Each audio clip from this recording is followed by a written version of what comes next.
Vodium, which is the ability to automate your sort of like voting processes, auto compound rewards.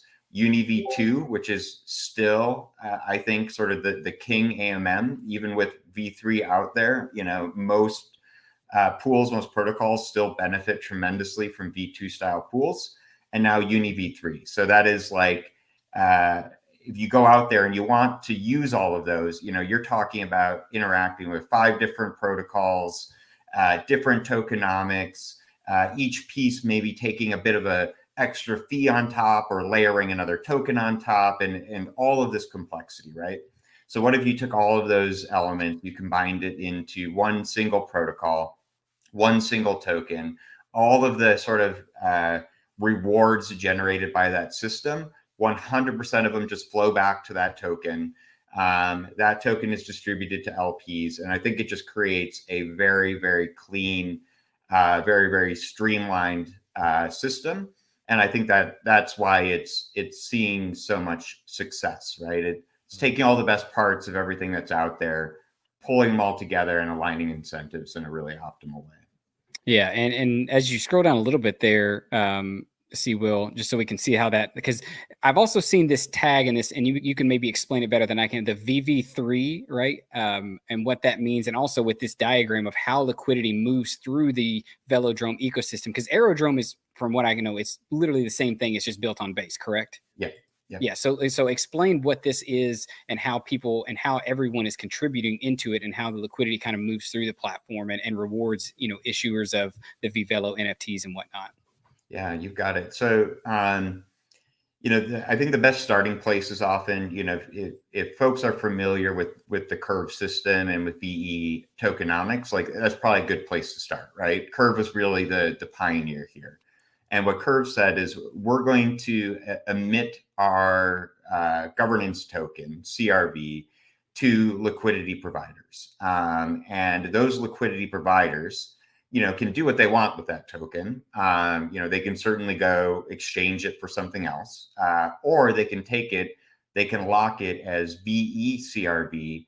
And what you get to do as part of that is choose where the emissions go each week, right? So does a whole bunch of emissions go to the Curve 3 pool, or does it go to a DAI pool, or you know, at one point a Luna pool, or all that sort of stuff, right? You are choosing where the emissions go. Where the emissions go is where the liquidity will grow, and then that's going to generate the fees. So that's the starting point, right? Is that we have an emissions-based structure where each week there's a number of tokens minted by sort of an immutable schedule. And where those tokens go is decided by the voters. So they distribute them through their votes each week. The incentive for them to distribute them is that they earn back all of the rewards that are generated by those pools, right? So if a pool does $100,000 worth of fees, right, you're, by voting for that, going to earn back a proportional share of those fees. If another protocol comes in and wants to incentivize your voting on their pair, you're going to earn a proportional share of those incentives back. And so basically it creates this flywheel effect, which is sort of what you're seeing here.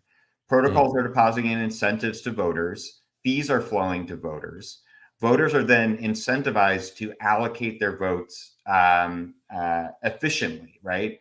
Only the most productive pools in the system are going to get the most votes. And this is a big difference with Curve. With Curve, it doesn't matter if you vote for a pool that generates $1,000 in fees or $100,000 in fees.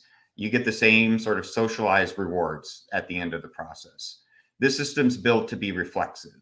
It's saying you're only going to get emissions if you are generating enough value that voters vote for you. And so the more fees and incentives go to that pool, the more emissions it gets, the more the liquidity in that pool grows, the more fees it generates. And so this just creates that kind of like growth flywheel that I think you're seeing on Velodrome and Aerodrome, Oh. where through no centralized action, no centralized participant, purely through the self-optimization that the incentives create, the best pools are getting the most emissions.